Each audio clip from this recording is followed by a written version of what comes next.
Isang naghihirap na tindero sa isang maliit na nayon, nalulunod sa utang, at hindi na mapakain ang kanyang pamilya. Isang araw, isang matandang Buddhist monghe ang bumisita sa kanyang tindahan at ibinulong sa kanya ang isang lihim na ritual. Isang ritual na pinaniniwala ang makakapagbukas ng walang hanggang yaman.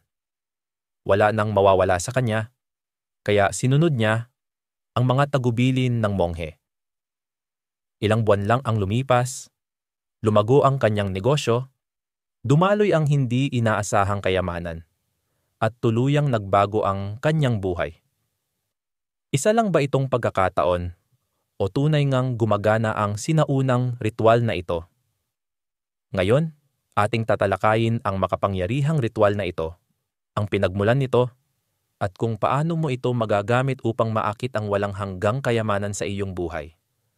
Manatiling nakatutok, lahat tayo ay nangangarap ng pinansyal na kalayaan, ang magkaroon ng sapat na yaman upang mamuhay ng komportable, malaya sa stress at pag-aalala. Pero paano kung sabihin ko sa iyo na may isang sinaunang ritual ng Budismo na makakatulong sa iyo na buksan ang walang hanggang kayamanan?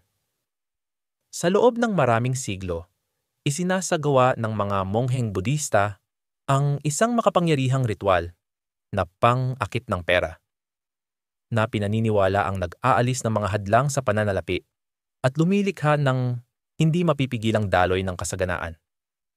Hindi tulad ng karaniwang payo sa pera, ang ritual na ito ay kumukonekta sa nakatagong enerhiya ng sansinukob. Iniaayon ang iyong isipan at espiritu sa kasaganaan. Pero paano ito gumagana? May katotohanan ba rito? O isa lamang itong alamat? Sa video na ito, susuriin natin ang pinagmulan ng sagradong ritual na ito, ang agham sa likod ng bisa nito, at higit sa lahat, kung paano mo ito maisasagawa sa iyong sariling buhay upang madaling maakit ang kayamanan. Kung handa ka nang baguhin ang iyong pinansyal na kapalaran, manatili hanggang sa dulo. Tiyak na ayaw mong palampasin ito. Ang sinaunang pilosopiyang Budista tungkol sa kayamanan. Sa loob ng maraming siglo, binigyang diin ng mga turo ng Budismo ang isang natatanging pananaw sa kayamanan. Isang pananaw na higit pa sa material na ari-arian at nakatuon sa balanse, pasasalamat, at daloy ng enerhiya. Hindi tulad ng makabagong sistemang pinansyal na madalas inuuna ang kasakiman at walang habas na pag-iimpok. Itinuturo ng Budismo na ang pera ay isang anyo ng enerhiya na kailangang malayang dumaloy.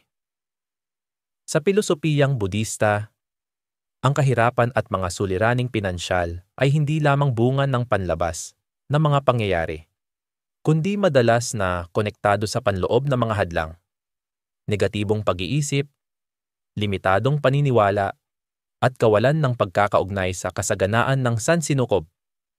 Naniniwala ang mga monghe na tulad ng tubig na kailangang dumaloy upang manatiling dalisay, ang kayamanan ay kailangang patuloy na gumalaw upang lumago.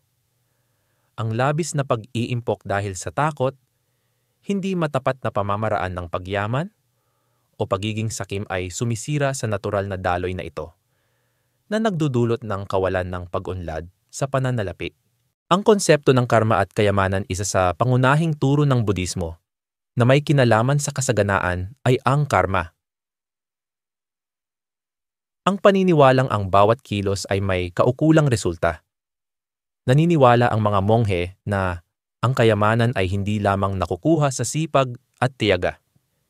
Ito rin ay nakasalalay sa paglikha ng positibong karma sa pamamagitan ng pagiging bukas palad, paggawa ng tama, at pagkakaroon ng isipan ng kasaganaan.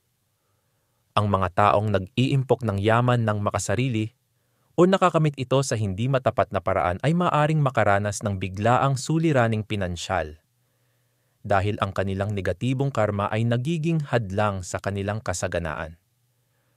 Sa kabilang banda, ang mga taong nagsasagawa ng kagandahang loob, dana, tulad ng pagbibigay ng donasyon, pagtulong sa iba, at pagbabahagi ng kanilang tagumpay, ay madalas na nakakakita ng hindi inaasahang pagbabalik ng yaman sa kanila. Ito ang dahilan kung bakit maraming mayayamang Budistang tagasunod ang ginagawang bahagi ng kanilang araw-araw na buhay ang pagiging bukas palad upang mapanatili ang tuloy-tuloy na pagdaloy ng enerhiya ng kayamanan. Ang papel ng isipan sa pag-akit ng kayamanan, itinuturo rin ng Budismo na ang isipan ang pinakamakapangyarihang tagalikha ng ating realidad. Kung ang isang tao ay palaging nag-iisip tungkol sa kakulangan, utang at kahirapan, ang kanyang isipan ay umaayon sa mga negatibong enerhiyang ito na nagdudulot ng higit pang suliraning pinansyal.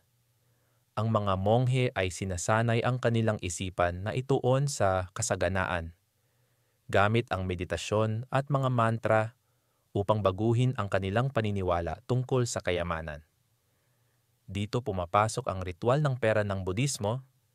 Idinisenyo ito upang linisin ang mga hadlang sa isipan, alisin ang negatibong enerhiya na nakapalibot sa pera at buksan ang mga pintuan ng kasaganaan upang ito'y dumaloy ng walang kahirap-hirap.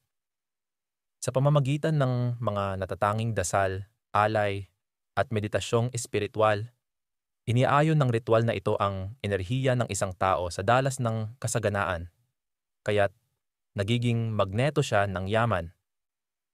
Sa susunod na bahagi, ating ilalahad ang hakbang-hakbang na proseso ng sinaunang ritual na ito at kung paano mo ito magagamit upang ma-unlock ang tagumpay sa pananalapi sa iyong sariling buhay. Manatili ka lang, ang lihim na ritual ng pera ng Budismo. Sa loob ng maraming siglo, lihim na pinangalagaan ng mga mongheng Budista ang isang sagradong ritual na pinaniniwala ang nagdadala ng kasaganaan at tagumpay sa pananalapi. Hindi tulad ng mga tradisyonal na estratehiya sa pagpapayaman, ang ritual na ito ay hindi tungkol sa pagtatrabaho ng mas matindi o habulin ang yaman. Ito ay tungkol sa pag-aayon ng iyong enerhiya sa likas na daloy ng kasaganaan ng sansinukob. Sa pamamagitan ng pagsunod sa tiyak na mga hakbang, maaari mong alisin ang mga hadlang sa iyong pananalapi at akitin ang yaman ng walang kahirap-hirap. Ang pinagmulan ng ritual ng pera ng Budismo.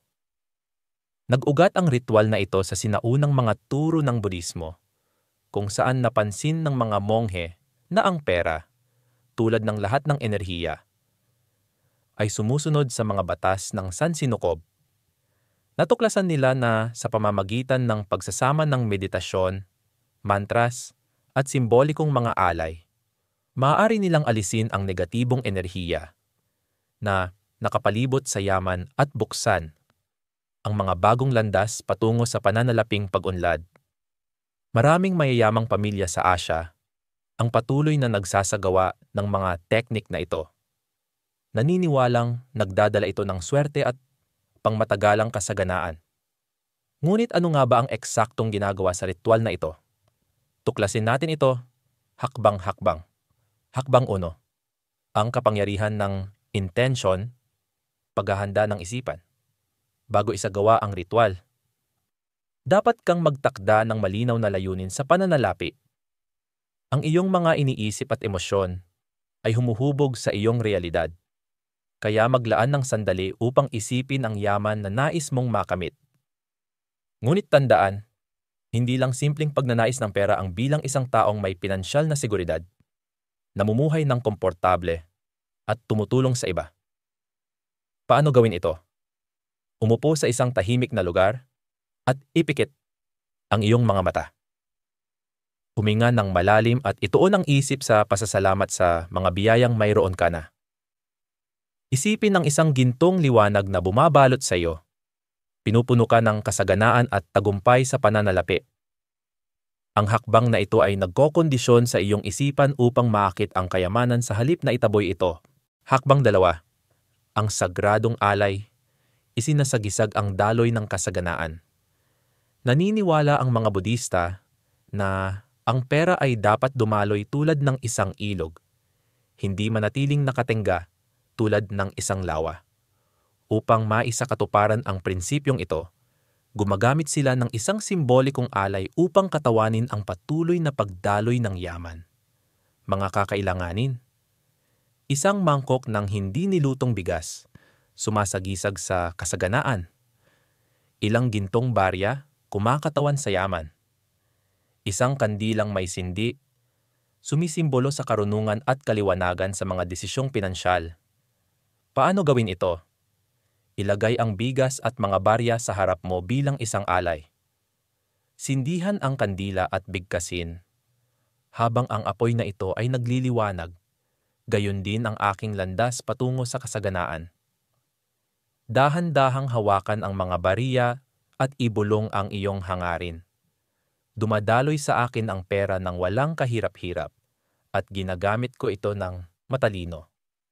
Pinatitibay ng simpleng hakbang na ito ang iyong enerhiya sa pananalapi at lumilikha ng isang magneto para sa kayamanan. Hakbang 3. Ang mantra ng kayamanan ng Budismo, pagbubukas ng kasaganaan. Natuklasan ng mga sinaunang monghe na may mga tunog na may kakayahang buhayin ang enerhiya ng kayamanan.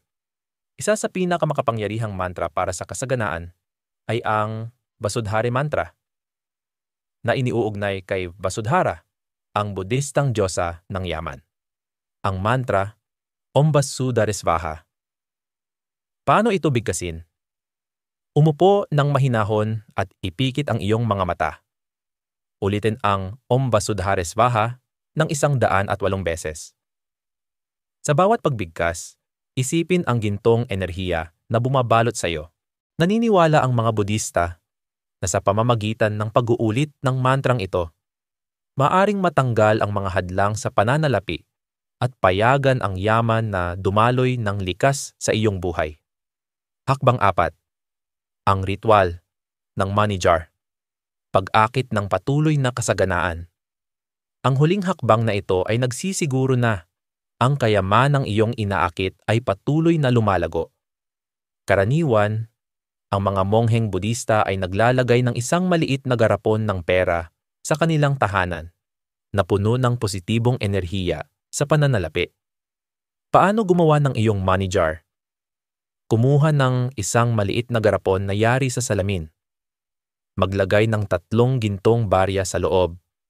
Sumisimbolo sa pagdami ng yaman. Magdagdag ng kaunting kanila. Pinaniniwala ang may kakayahang humatak ng pera. Araw-araw, kalugin ang garapon at ulitin ang iyong pananalaping pagpapatibay tulad ng ang pera ay dumadaloy sa akin sa hindi inaasahang paraan. Ang garapon na ito ay nagsisilbing isang simbolikong paalala na ang kasaganaan ay laging nasa iyong abot kamay. Huling kaisipan, bakit gumagana ang ritual na ito? Hindi tulad ng tradisyonal na mga pamamaraan sa pananalapi. Ang ritual na ito ng Budismo ay umaayon sa espiritual na mga batas ng kasaganaan. Tinatanggal nito ang mga negatibong paniniwala tungkol sa pera. Pinagpapantay ang iyong enerhiya sa yaman at lumilikha ng isang kapaligiran kung saan ang kayamanan ay dumadaloy ng walang sagabal.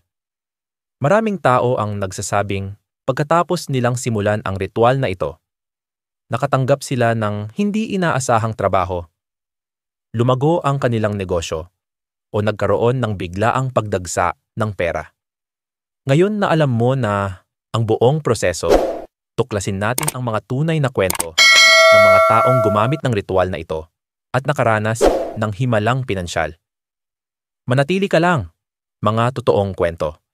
Paano binago ng ritual na ito ang kanilang buhay? Maraming tao na ang sumubok sa sinaunang ritual ng pera ng Budismo at nakaranas ng hindi kapani-paniwalang pagbabago sa kanilang buhay pinansyal. Habang may mga nagsasabing, ito'y isang pamahiin lamang. Ang mga tunay na sumubok nito ay naniniwala sa kapangyarihan nito. Tuklasin natin ang ilang kwento ng mga individual na nagsagawa ng ritual na ito at nakakita ng hindi inaasahang pagdaloy ng kayamanan sa kanilang buhay. Kwento 1. Ang negosyanteng nawawalan ng pag-asa na nagtagumpay sa loob ng maraming taon. Si Michael, may-ari ng isang maliit na cafe sa New York, ay nahirapan upang mapanatiling bukas ang kanyang negosyo. Ang tumataas na gastusin, bumababang bilang ng mga parokyano, at walang katapusang suliraning pinansyal ay nagbigay sa kanya ng pakiramdam na hindi na siya makakaiwas sa pagkabangkarote. Isang araw, isang Buddhist monghe ang bumisita sa kanyang kafe. Napansin ang kanyang pagkadismaya at inabot sa kanya ang isang papel na may 3 salita. Om Vasudharesvaha. Nagtataka ngunit interesado, nagsaliksik si Michael tungkol sa mantrang ito at natuklasan ang ritual ng pera ng Budismo. Dahil wala na siyang ibang pagpipilian, sinubukan niya ito sa loob ng 30 araw. Ang kanyang ginawa, inulit niya ang Vasudhara mantra ng 108 beses araw-araw. Gumawa siya ng money jar gamit ang gintong barya at kanela.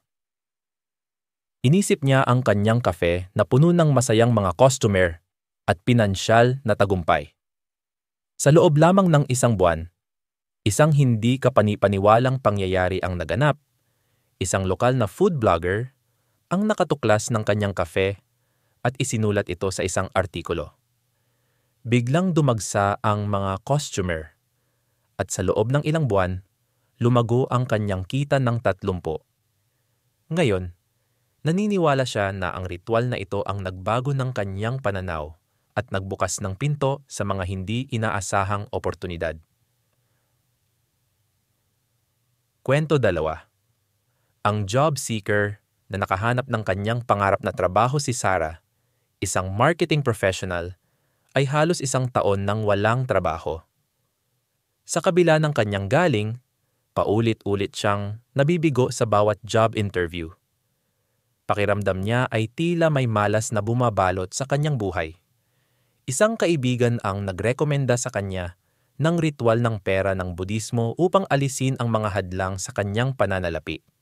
Bagamat may pagdududa, sinunod ni Sarah ang bawat hakbang ng eksakto. Ang kanyang ginawa. Tuwing umaga, sinisindihan niya ang isang kandila at inilalahad ang kanyang intensyon. Bukas ako sa mga oportunidad at paparating na ang kasaganaan sa aking buhay. Naglagay siya ng gintong barya sa isang mangkok ng bigas, sumasagisag sa yaman at tagumpay. Paulit-ulit niyang binibigkas ang Buddhist mantra habang iniisip ang kanyang sarili na nagtatrabaho sa kanyang pangarap na kumpanya. 2 linggo lang ang lumipas, nakatanggap siya ng 3 hindi inaasahang job offers. At isa rito ay mula sa kanyang dream company na may mas mataas pang suweldo kaysa sa kanyang inaasahan. Coincidence lang ba ito? O talagang natanggal ng ritual ang mga hadlang sa kanyang pananalapi? Kwento true. Ang single mom na nakalaya sa utang at natagpuan ang pinansyal na katatagan si Lisa, isang single mother na may 2 anak, ay lubog sa utang. Kahit anong pagsisikap niya, palaging mas mataas ang kanyang gastusin kaysa sa kanyang kinikita. Isang araw, nabasa niya ang turo ng isang Buddhist monghe tungkol sa pera bilang isang anyo ng enerhiya at nagdesisyong subukan ang ritual ng buong pananampalataya. Ang kanyang ginawa, sinunod niya ang sacred offering na hakbang. Naglalagay ng mangkok ng bigas at mga bariya malapit sa isang nakasinding kandila tuwing gabi.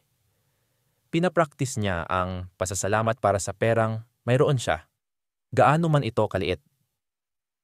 Nagbigay siya ng maliit na donasyon sa isang charity, naniniwalang ang pagbibigay ay nagbubukas ng daloy ng kasaganaan.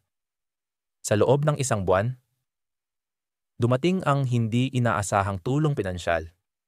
Nakakuha siya ng biglaang bonus mula sa kanyang trabaho at nakahanap siya ng extra income na tumulong sa kanya upang mabayaran ang kalahati ng kanyang utang sa loob lamang ng ilang buwan. Hanggang ngayon, ipinagpapatuloy pa rin niya ang ritual. Naniniwalang tinulungan siyang baguhin ang kanyang enerhiya mula sa kakulangan patungo sa kasaganaan. Bakit mahalaga ang mga kwentong ito? Hindi lang basta pagkakatugma ang mga kwentong ito. May isang paulit-ulit na pattern. Ang mga nagsasagawa ng ritual na ito ay madalas nakakaranas ng hindi inaasahang biyaya sa pananalapi. Pero bakit ito epektibo? Pagbabago ng isipan. Kapag binago mo ang pananaw mo sa pera, binabago mo rin ang iyong realidad. Pagkakaayon ng enerhiya. Ang ritual na ito ay ina-align ang iyong subconscious sa kasaganaan. Pagsasama ng aksyon at pag-akit. Tinatanggal ng ritual ang mental na mga hadlang, kaya mas madali mong makita at samantalahin ang mga bagong oportunidad. Kung ikaw ay nahihirapan sa iyong pinansyal na sitwasyon, baka panahon na para subukan mo rin ang sinaunang ritual na ito. Pero bago mo ito gawin, tuklasin muna natin ang siyentipikong paliwanag kung bakit napaka-epektibo ng ritual na ito. Manatili ka lang ang siyensya sa likod ng ritual na ito. Bagamat ang ritual ng pera ng Budismo ay malalim na nakaugat sa espiritualidad, ipinapakita ng modernong psikolohiya at neuroscience na may siyentipikong batayan kung bakit ito epektibo. Ang ritual na ito ay hindi lamang tungkol sa mistikal na paniniwala.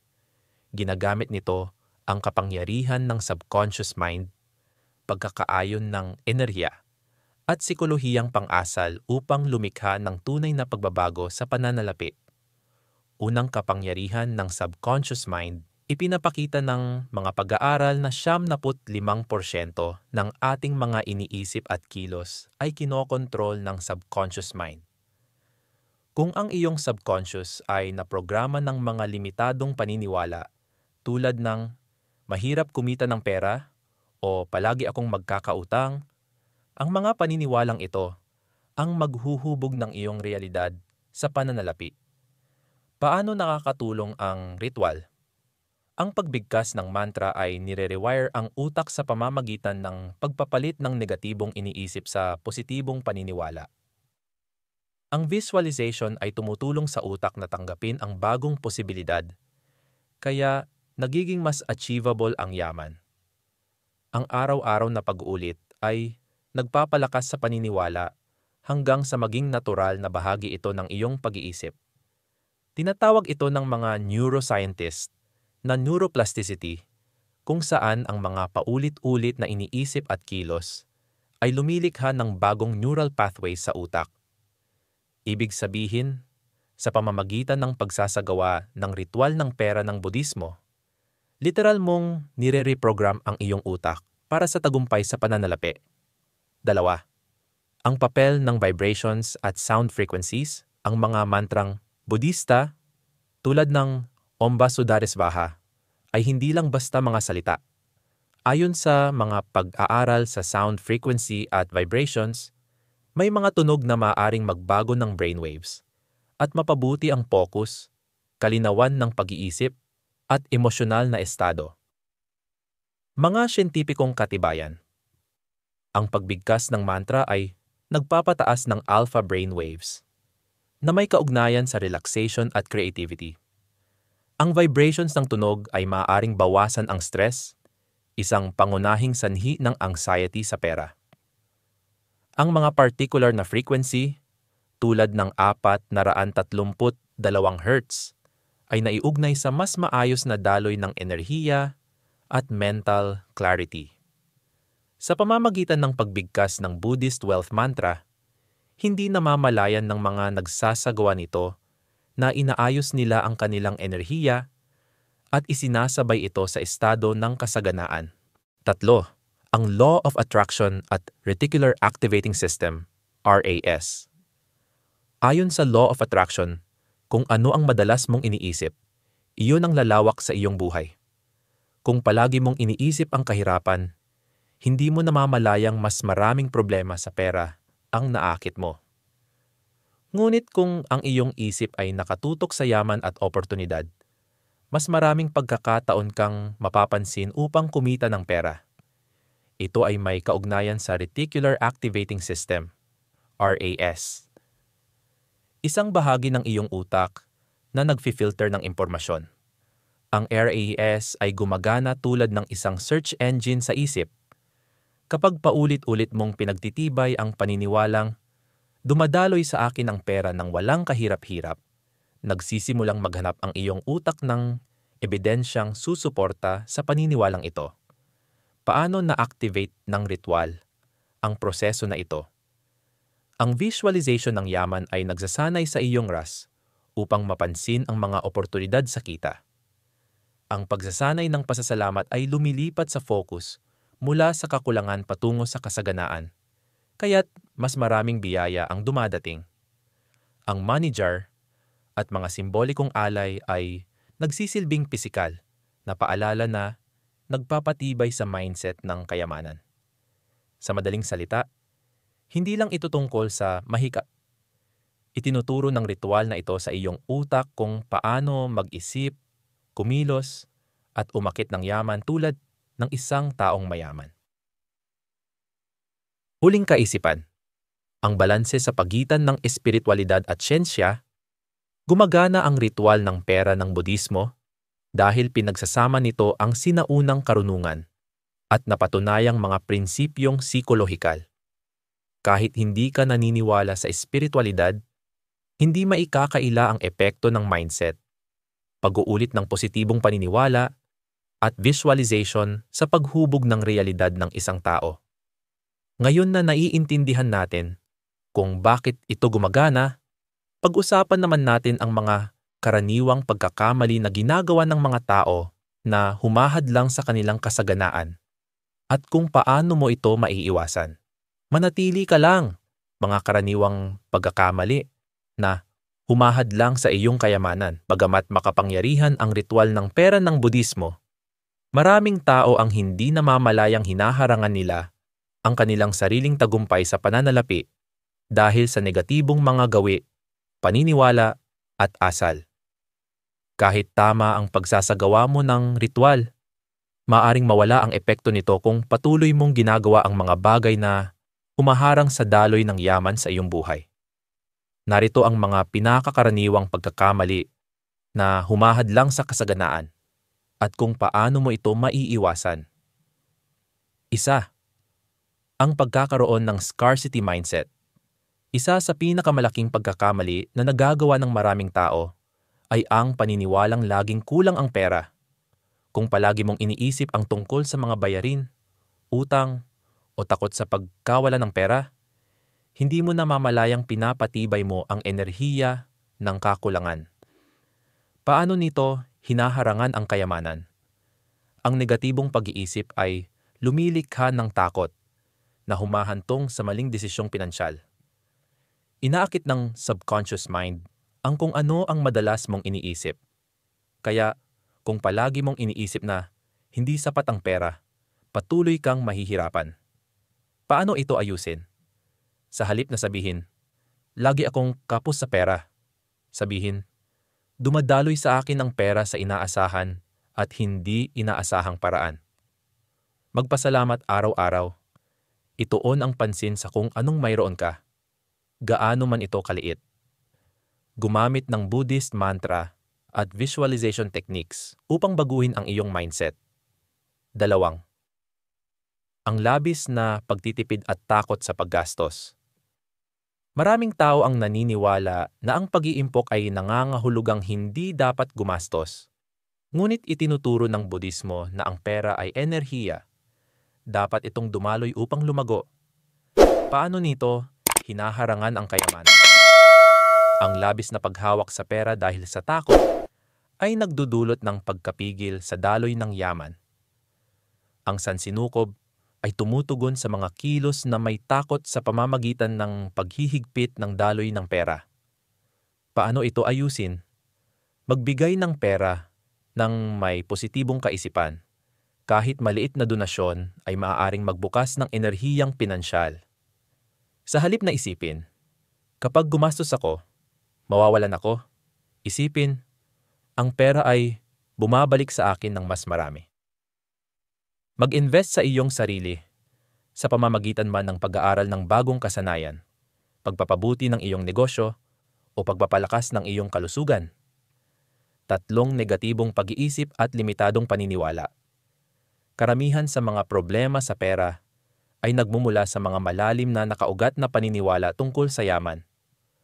Kung lumaki kang naririnig ang mga pariralang tulad ng "ang pera ay hindi madaling kitain" o "ang mayayaman ay sakim", maaaring hindi mo namamalayang tinatanggihan mo mismo ang kayamanan.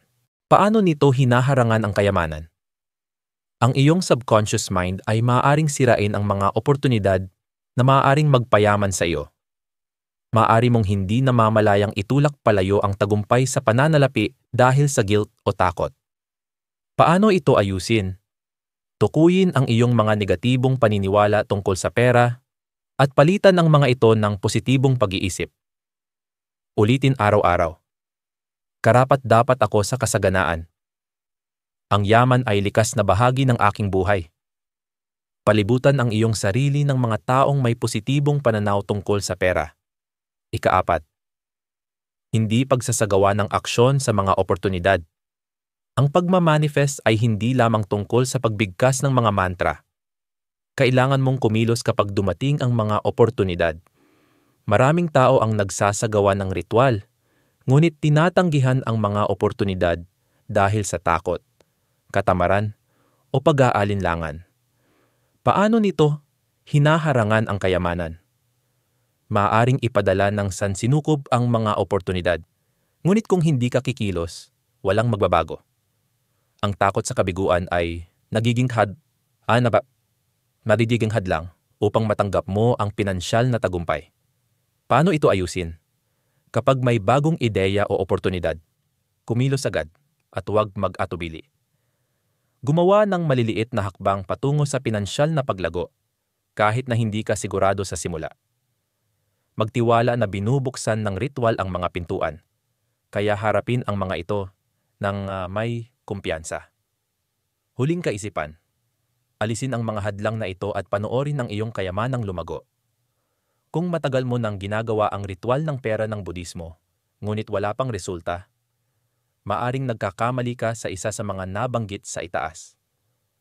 Ang iyong isipan, gawi, at kilos ay may mahalagang papel sa pag-akit ng yaman. Ngayon na alam mo kung paano alisin ang mga hadlang sa pananalapi, pag-usapan naman natin kung paano mo maisasama ang ritual na ito sa iyong pang-araw-araw na buhay upang makuha ang pinakamahusay na resulta. Manatili ka lang. Paano isama ang ritual na ito sa iyong pang-araw-araw na buhay? Ang pagsasagawa ng ritual ng pera ng Budismo ng isang beses ay makapangyarihan, ngunit ang paggawa nito bilang bahagi ng iyong araw-araw na gawain ay maaaring lumikha ng pangmatagalang tagumpay sa pananalapi. Upang tunay na maakit ang kasaganaan, kailangan mo ng konsistensya, paniniwala, at tamang pag-iisip. Narito kung paano mo madaling maisasama ang sinaunang ritual na ito sa iyong pang-araw-araw na buhay. Isang simulan ang araw mo sa isang money mantra, 5 minuto. Ang paraan ng iyong paggising sa umaga ay nagtatakda ng tono para sa buong araw. Sa halip na magising ng may stress tungkol sa pera, simulan ang iyong araw gamit ang isang simpleng wealth mantra. Ano ang dapat gawin? Bago bumangon, ipikit ang iyong mga mata at huminga ng malalim. Tahimik na ulitin ang Om Vasudhara Svaha o dumadaloy sa akin ang pera ng walang kahirap-hirap. Isipin ang gintong enerhiya na bumabalot sa iyo, inaakit ang kasaganaan sa buong araw. Ang maliit na gawaing ito ay nagsasanay sa iyong subconscious mind upang asahan ang yaman sa halip na mag-alala tungkol sa kakulangan. 2. Gamitin ang money jar ritual lingguhan. Ang money jar ritual ay nagsisilbing pisikal na simbolo ng pag-akit ng yaman. Ang paglalagay nito sa iyong tahanan ay nagpapaalala na ang kasaganaan ay patuloy na dumadaloy. Paano ito panatilihin? Bawat linggo, magdagdag ng ilang barya o $1 bill sa iyong garapon. Iling ito ng marahan habang inuulit, ang pera ay dumarami at lumalago sa aking buhay.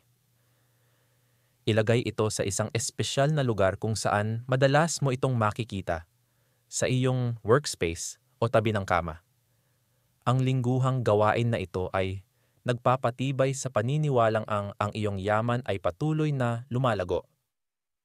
Tatlong isagawa, ang buong ritual buwan-buwan, pinakamainam sa bagong buwan. Ang bagong buwan ay sumisimbolo ng mga bagong simula at oportunidad.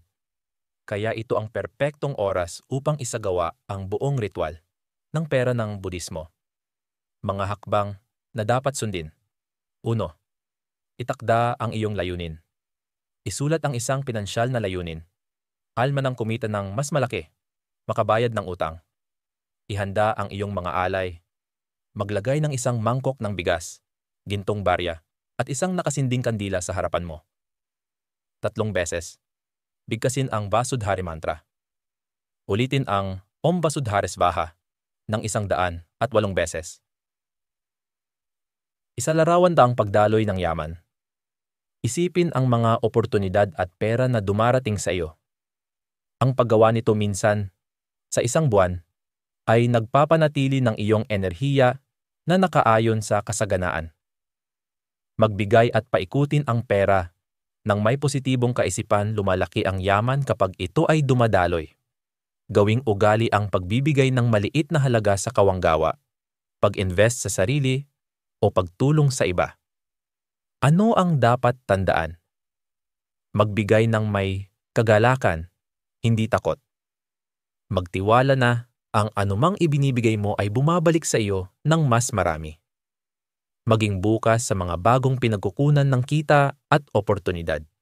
Huling kaisipan, ang yaman ay isang araw-araw na practice. Ang ritual ng pera ng Budismo ay hindi lamang isang beses na gawain.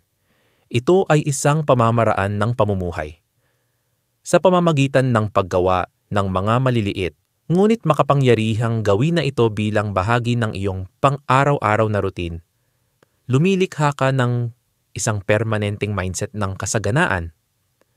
Ngayon, tapusin natin ang lahat ng ito gamit ang isang makapangyarihang konklusyon at huling mensahe upang matulungan kang magsimula agad. Manatili ka lang. Ang kayamanan ay higit pa sa suwerte. Ito ay mindset, enerhiya, at araw-araw na gawi. Ang kayamanan ay hindi lang tungkol sa swerte. Ito ay tungkol sa tamang pag-iisip, wastong enerhiya, at mga pang-araw-araw na gawi.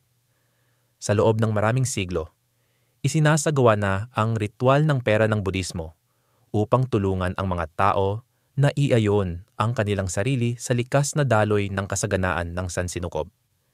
Maging naniniwala ka man sa espiritualidad o agham, ang mga pangunahing prinsipyo ng ritual na ito, pasasalamat, visualization, positibong pagpapatibay, at pagsasagawa ng inspiradong aksyon, ay napatunayang may kakayahang baguhin ang realidad sa pananalapi. Ngayon, natutunan mo na paano itinuturing ng pilosopiyang Budismo ang kayamanan bilang enerhiya, ang hakbang-hakbang na proseso ng makapangyarihang ritual ng pera. Totoong kwento ng mga taong nagbago ang kanilang buhay pinansyal gamit ang ritual. Ang agham sa likod ng kung bakit epektibo ito. Mga karaniwang pagkakamali na humahad lang sa kasaganaan at kung paano ito maiiwasan. Paano gawing bahagi ng iyong araw-araw na buhay ang ritual na ito. Ngunit narito ang katotohanan. Ang kaalamang ito ay walang silbi kung hindi mo ito ipapamuhay. Ginagantimpalaan ng sansinukob ang aksyon. Kung tunay mong nais na buksan ang walang hanggang tagumpay sa pananalapi, gawin mo ang unang hakbang ngayon. Magsimula sa pagtatakda ng iyong layunin sa kayamanan. Ano ang mga pinansyal na layunin na nais mong makamit? Subukan ang simpleng pang-araw-araw na mantra at obserbahan kung paano ito babago sa iyong mindset. Isagawa ang buong ritual ng pera ng Budismo ngayong linggo at pakinggan ang pagbabago sa iyong enerhiya sa pananalapi. Gusto naming marinig mula sa iyo. Nasubukan mo na bang gumawa ng wealth rituals noon? Anong mga tagumpay sa pananalapi ang naranasan mo? I-comment sa ibaba at ibahagi ang iyong karanasan. Kung natulungan ka ng video na ito, huwag kalimutang i-like, mag-subscribe, at i-on ang notifications para sa higit pang makapangyarihang kaalaman tungkol sa kayamanan, espiritualidad, at tagumpay. Iktandaan, ang kasaganaan ay nasa loob mo na. Kailangan mo lamang itong buksan. Kita-kits sa susunod na video.